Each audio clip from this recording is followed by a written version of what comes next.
They're miserable. They hated their life. They couldn't stand what they were doing for a living. They literally were trapped, right? And they weren't willing to sacrifice and take a step back into something that might be a little uncomfortable for a short blip on the radar of time to take 3, 5, 10, 50, 100 steps forward and to live a life that they could have never fathomed before.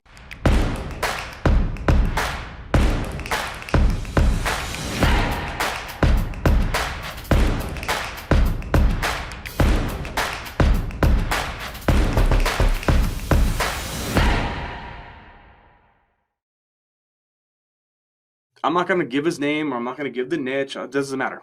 Well, I already just basically told you who he is. But the bottom line is, it's so fascinating to see someone who years ago had no clue how this is working, was probably scared. I know he was scared out of his mind to do something different than what was comfortable for him, which was 20 plus years in the car industry, right? And it's fascinating to see the growth of someone that keeps the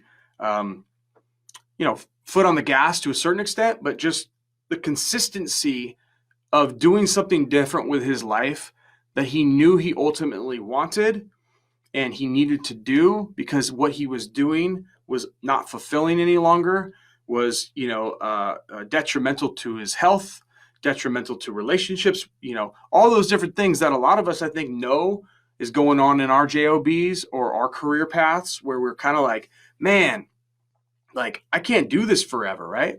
It's fascinating to see someone like this in this short amount of time. Just a couple years.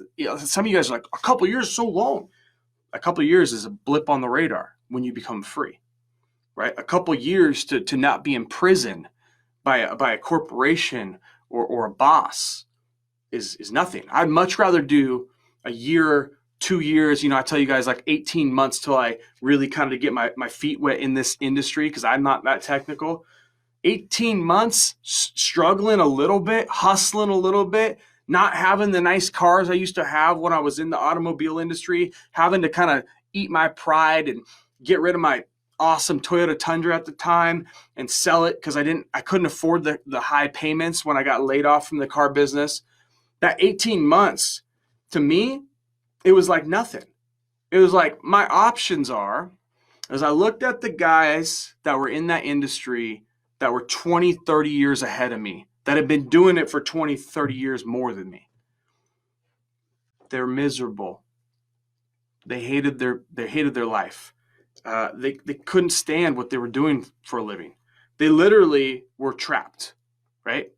And they weren't willing to sacrifice and take a step back into something that might be a little uncomfortable for a short blip on the radar of time to take 3, 5, 10, 50, 100 steps forward and to live a life that they could have never fathomed before, because they only knew what they've been doing for the last 25, 30 years.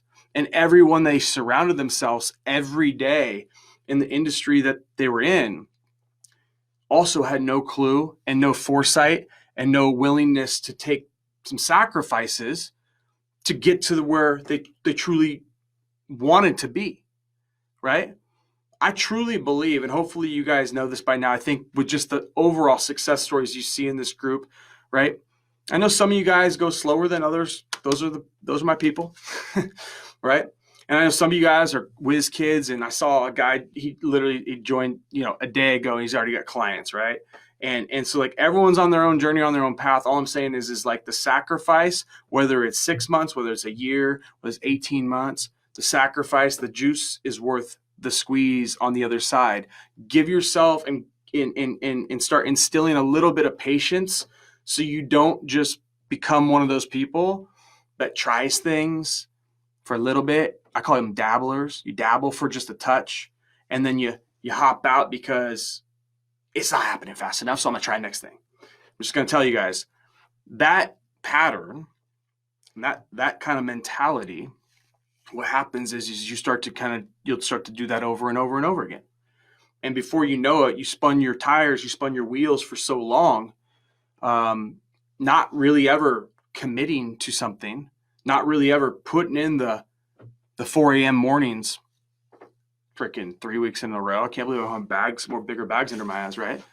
Like, that's the sacrifices that takes it to be an entrepreneur here and there. Not always, man. I'm not going to say I've done this ever before. I haven't. I also haven't faced the problems that I'm dealing with right now. So I got to do it. I got to suck it up as an entrepreneur. It's not fun. It's not easy, but neither is going back to work for the man into a prison where they own me and they control me and they get to decide how much I get to live on for the rest of my life when I can travel, because I'm on their time. I'm on their clock because you know what they did? They actually made the sacrifices sometime in their life where things were really uncomfortable for them. It's okay to get uncomfortable. And sometimes being uncomfortable for a little bit of time gives you a lot more wisdom. It gives you a lot more things you can be grateful for what you had or what you're going to be looking for to have in the future. And I just encourage you guys, whether the times are tough right now, whether that's financially, physically, mentally, okay, persevere, have that mentality of being relentless, okay? Focus about surrounding yourself with the right people, not the people, the naysayers, the negative people, the people that I would call losers. Those people will only do one thing. They're going to bring you back to the place where someone, man or woman, is their boss and buys their time and keeps them under the control of their hand so that they, the entrepreneur who maybe took those sacrifices and persevered, can go on the vacations, can leave early if they want, right? Can have the things, the houses, the cars, the things that are important, can donate to the charity, whatever's important to those entrepreneurs that employ a lot of these. I'm not going to say people that are employed are losers because they're not, but people that are in this entrepreneurial lane that we're in right now.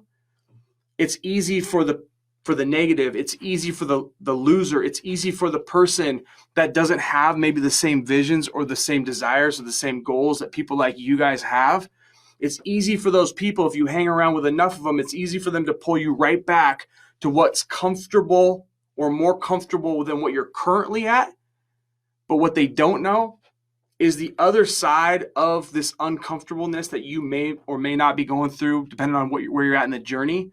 I'm telling you, the other side is greater than anything that these people will ever experience while on this earth. Because being totally free, okay, being able to walk out the door right now and go anywhere, assuming planes were flying right now, but you know what I mean? Like being able to do anything at any time, at any point, and never having to think twice about it because someone else controls and owns my time. It's one of the best feelings you can have. And I don't believe we were put on this earth to be controlled and owned and put in a situation where we don't have the ability to do this. Look how many people, many of us, moms, dads, grandpas, grandmas, did 30, 40, 50 years in a mill, or 30, 40, 50 years at a job, or 2 jobs, right? Or 3 jobs that they really didn't enjoy. If you have the ability, if you're in a place in the world where you can be on a live stream with me at your home or on your cell phone in the car or whatever, guys, we're in exciting times. You guys got to get excited about the opportunities that we have at hand. But the only thing that's going to stop you, right, is that decision of, do I run from it when times get tough, or do I run through it and keep going to the goal that I signed up for?